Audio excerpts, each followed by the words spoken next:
Hello and welcome to my video on East Germany. My last one got deleted when I got hacked, so I am remaking it.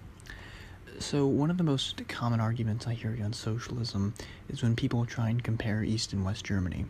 They'll usually point to the West and say, look how great the economy is with capitalism, then point to the East and say, look how awful things are with socialism. Doing a side-by-side comparison of the East and West Germanys out of historical context, however, is very misleading. So let's dive into the real story behind the GDR. The first thing you'll hear people claim is how much better the West was than the East. So let's explore this notion a little further. Let's start by taking a look at the GDR, which is East Germany, real income per capita. And it should be noted that real income per capita in the GDR was already trailing the West before its establishment, mostly because of reparation payments it had to make shortly after World War II, and despite faster real economic growth in East Germany as well as most of Eastern Europe compared to the West, it had not yet caught up with the West German level by 1989. In particular, in the 15 years after World War II, the Soviet Union extracted 50 billion more marks in reparations from East Germany than West Germany. Even more recent figures put that estimate at over 100 billion marks, which was several times larger than the GDR's own national output at the time. So you really cannot expect the GDR to be doing as well as the West in that regard, given their circumstance. Yes, it is true that the West also made war reparation payments related to Nazi Germany's atrocities and war defeat, including compensation to war victims. However, these were largely offset by the Marshall Plan aid given to West Germany by the USA shortly after World War II. Just think, if East Germany had instead been able to invest the 100 billion marks they were forced to pay in reparations starting in 1953 and reinvesting all capital and earnings each year at its average 18% rate of return on investment, it would have compounded to give East Germans an income per capita equal to about 15 times the level of West Germany's in 1989.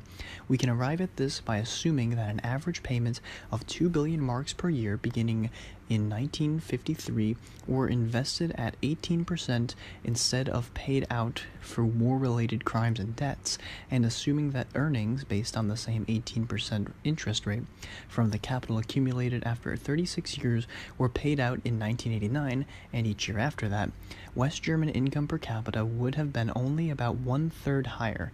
Comparing this figure to the per capita East German figures estimated to have existed without reparations, it indicates East German per capita income in 1989 to still have been far higher at 5 to 10 times that of West German income per capita. Instead, however, the enormous reparations caused East German income per capita to be only about 2/5 that of the West in the 1950s, although it had risen to 2/3 of the West level by 1989. It was this discrepancy in income per capita arising from differences in reparations that had caused East Germany to build the Berlin Wall in 1961, in order to prevent its skilled workers, such as essential doctors and nurses, from being bought by the West Germans, which would offer, and the West German employers would offer much higher wages and also many benefits, as I will explain later in this video. In fact, before the Berlin Wall was erected, several million East Germans, especially skilled workers like doctors and engineers, moved to West Germany for the higher incomes available there, and this migration resulted in a huge loss to the East German economy. Besides the large net migrations of people, black market activities and outright sabotage by both the CIA and West German government also helped motivate the building of the wall. Given that East German income would have been higher than in West Germany without the reparation payments, one can clearly see that it would not have been necessary for East Germany to build the Berlin Wall if only the West had made its fair share of reparation payments for Nazi Germany's war crimes. Had the West paid as much as the East, the burden to East Germany would have been enormously reduced and would have allowed its income to be substantially higher. At the same time, West Germany's income would have been reduced by making its share of the payments. In this situation, East Germany would not have had to have longer work weeks, since it would not have been necessary to catch up with the West, nor to have such severe shortages that could have been alleviated with greater wealth, nor to spend so little on pollution control that reflected East Germany's relative poverty, nor to restrict political freedoms that East Germany did not want. The reason that they did that was because East Germany did not want the richer West Germans to take advantage of their political system, nor to have such an obnoxious secret police whose primary purpose was to keep the East Germans from leaving the country for the greater riches of the West. Almost all accusations about how repressive and terrible East Germany was can be traced back to how the country was treated post-war.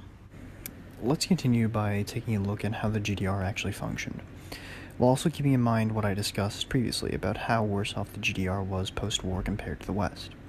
So the first benefit that the GDR offered to its citizens was a right to work. So the right to work at a job of one's own choosing was guaranteed by the East German Constitution. While there were some people, mostly alcoholics and drug addicts, who continuously refused to show up for jobs offered by the state, their numbers represented only about 0.2% of the entire East German workforce, and only 0.1% of scheduled work hours for the rest of the labor force was lost due to unexcused absences. These findings are especially important in regard to the whole incentive argument, given that that people were, for the most part, protected from being fired/penalized for failing to show up or for not working productively, and yet they did so anyways. This basic right to work was so enjoyed by the people of the GDR that a 1999 survey of Eastern Germans indicated about 70% of them felt they had much more job security and much more satisfactory work in the GDR than they do in modern Germany. Another thing the GDR handled much better than the West was inflation. While there were slight average annual inflation rates of 0.5% in the aggregate economy between 1960 and 1989, prices for consumer goods were held constant over the 1960 to 1989 interval. Even the inflation rate in the aggregate economy was 0% in East Germany's final decade, as admitted by the final East German statistics. While West German propagandists like Schwarze 1999 admit that East German aggregate counts were just as accurate as West German ones, they often try to fabricate inflation in East Germany by citing the depreciation of the East German currency in the 1980s on the black markets, or in the context of a very narrowly traded basket of goods. Basing an aggregate inflation rate on such prices of a limited amount of goods in a very narrow market is not only absurd and obviously an attempt at slander, but it is also totally inconsistent with data on East German aggregate purchasing power as reported by the West German government and various West German banks, which further prove the East German inflation figures to be accurate and not fabricated. Another thing the GDR offered its citizens was a right to higher education. In the GDR, there was no tuition for college, and a living allowance was provided by the state to students without any further debt obligations. In fact, the educational system in the GDR worked so well that only a small minority of East Germans feel that the educational system is better today in unified Germany, whereas far more Eastern Germans, more than double, believe the educational system under socialism was superior. In East Germany, crime rates were also much lower in comparison to the West, which may have had something to do with the fact that illegal drugs were almost non-existent in the GDR, but regardless, murder and violence were very rare, and theft was much less prevalent than in most capitalist countries. This is even more of a great achievement when taking into consideration the GDR's socio-economic conditions at that time. For example, in 1988, there were 7 criminal acts per 1,000 residents in East Germany compared to 71 per 1,000 residents in West Germany. As a result, a 1999 survey of Eastern Germans indicated that 81% felt less secure from crime in the unified capitalist Germany than in socialist East Germany. Even American women visiting East Germany in the 1980s were astounded that they could actually walk the streets alone at night without any fear. The GDR also offered many more rights to women and children. Women had initial access to jobs, at least jobs that were of the same stature of men, although family considerations and other factors may have resulted in them not advancing as far as males later in life. Regardless, Female employees were about 3 times more likely to hold steady jobs in East Germany than working women in West Germany. A paid maternity leave of 6 months was also available after the birth of the first child, and up to 1 year for the second child. The maternity leave increased to 18 months for the third child and all subsequent children. The last thing I'll mention is the fact that the tax rate in the GDR was much more fair as well as much simpler than the West's. The state withheld about 15% from wages, up to a maximum of 25% for high wage earners, without the need for filing a tax form. On the other hand, for private companies which could exist with 10 or fewer employees, taxes on profits were alleviated at a steady progressive rate that reached 90% for income over 250,000 marks, which was about $150,000 at official exchange rates. These are just some of the many things the GDR did that made them a preferable country to live in when accounting for their conditions. A claim often given by rightists and just people who believe in Western propaganda in general is that there was no political freedom in the GDR, or at least that there wasn't nearly as much of it as there was in the West. However, this claim is contradicted by reality when one does some basic research into the matter. The West German system created the illusion of a liberal democracy by publicly allowing for the formation of different political parties. At first sight, this appeared to compare favorably with the GDR, where one needed to obtain permission to form from the government to start a new political party. However, the West German government can and has outlawed many peaceful political parties and organizations that are not perceived to be consistent with the capitalist order, such as numerous pacifist groups and a fairly popular West German Communist Party in the 1950s. Thus, despite the illusion of greater political freedom in West Germany, there is very little difference in practice between East Germany's requirement to obtain permission to form a political party and West Germany's right to disallow any political parties or organizations it chooses. That and the West German system creates more risks to founder activists with respect to expending the time and money in order to start up an organization that is only later ruled to be forbidden. An example of West Germany forcing conformity in politics can be seen when the former Communist Party of East Germany, relabeled the Party of Democratic Socialism and the Socialist Unity Party in anticipation of reunification, revised its platform to meet the constitutional requirements of the unified Germany that were the same as in West Germany. West Germany also appeared freer with respect to making or writing statements about the government, but there were laws in West Germany that prohibit slander from government rulers, just as such laws existed in East Germany, but were rarely enforced there.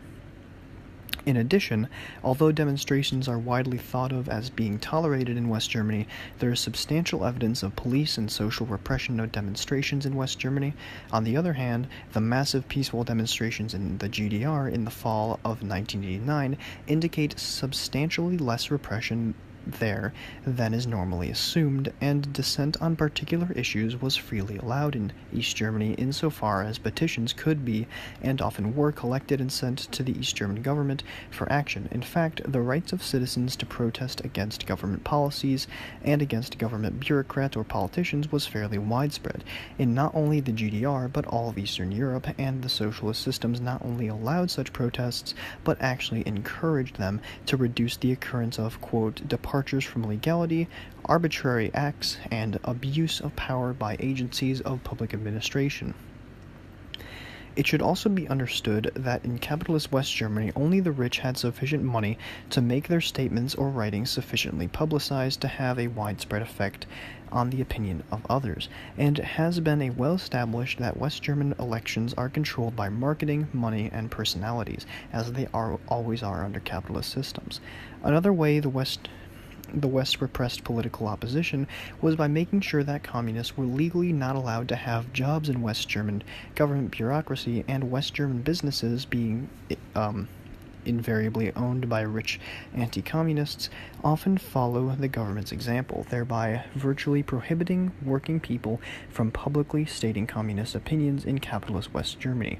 A more general form of extortion also existed and still somewhat exists insofar as rich capitalists often threatened to eliminate jobs by taking capital out of the country if a socialist government was elected, and this threat of unemployment was, and still is, made very clear to the working masses in capitalist societies. Despite these facts, and despite the fact that the established ruling West German political parties are widely perceived to be clubs for a political class that makes its own rules, West German elections are still generally considered to be more democratic than East German ones in the mainstream history books. Regardless, it should be known that East Germany also had many political parties. However, they voluntarily formed into the United National Front shortly after World War II to create a coalition bloc designed to prevent a re-election of the capitalist Nazis. East Germany also permitted voters to cast secret ballots and always had more than one candidate for each government position. Although election results typically resulted in over 90% of all votes being casted for candidates or parties that did not favor revolutionary changes in the East German system, just as West German elections results generally resulted in over 90% of the people voting for non-revolutionary West German capitalist parties, it is always possible to change the East German system from within the established political parties, including the Communist Party, as those parties were open to all and encouraged participation in the political process. The East German political system was actually more democratic than the West German one in at least two respects. In particular, only East Germany allowed voters to cast votes against the system, and thousands did so at each election. Now, let's take another brief look at the economic situations of both East and West Germany. In the first section of this video, I touched a little on this in my explanation of why the West was so much better off after World War II, which led to it becoming much richer than the East, but I'd like to expand on this a bit more. The most important tool used by the United States in the Cold War to help its allies grow and prosper economically was by providing aid to them. By making West Germany richer than East Germany, the USA was able to support its position that capitalism was better than socialism. Financial aid and capital from the USA was especially important in the economic reconstruction of West Germany in the years following World War II. On the other hand, the much poorer Soviet Union did not have sufficient wealth to offer East Germany. Instead, with their own country being wrecked by World War II, the Soviets required the East Germans to make enormous reparation payments as compensation for all the damage and killing that the unified Germany had committed.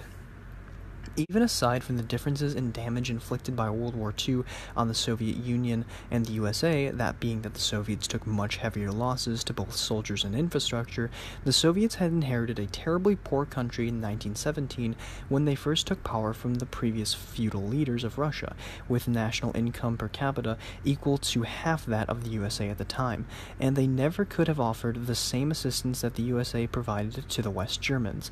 As a result of the difference in economic standpoints of both the USA and USSR, as well as the post-war foreign economic assistance/reparations, as documented more in depth in the first section of this video, West Germany very quickly became a much wealthier country.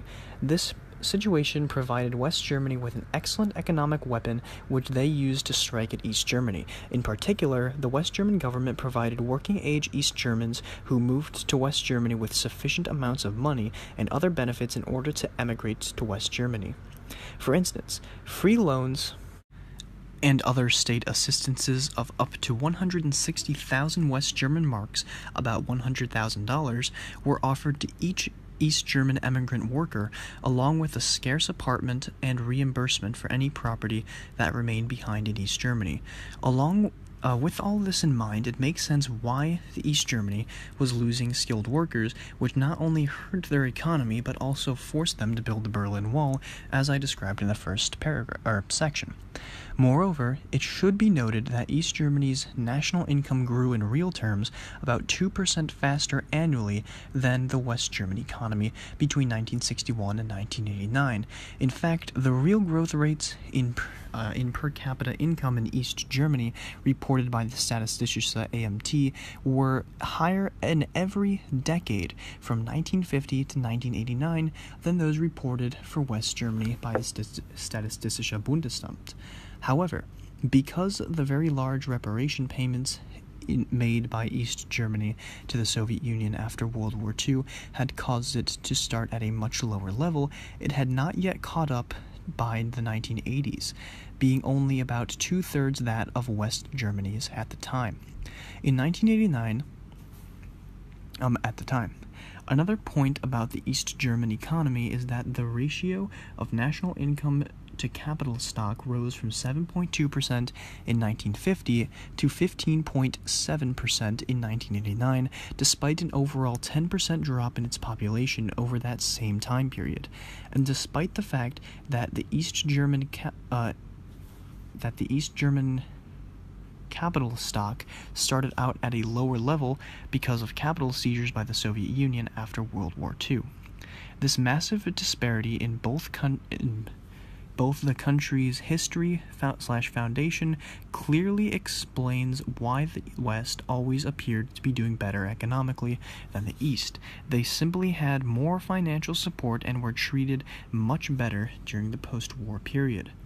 Finally, I'll end this video by discussing the exact reason for why the GDR collapsed. Like the Berlin Wall, the cause of the collapse of East Germany can be traced back to the income disparities of the two countries.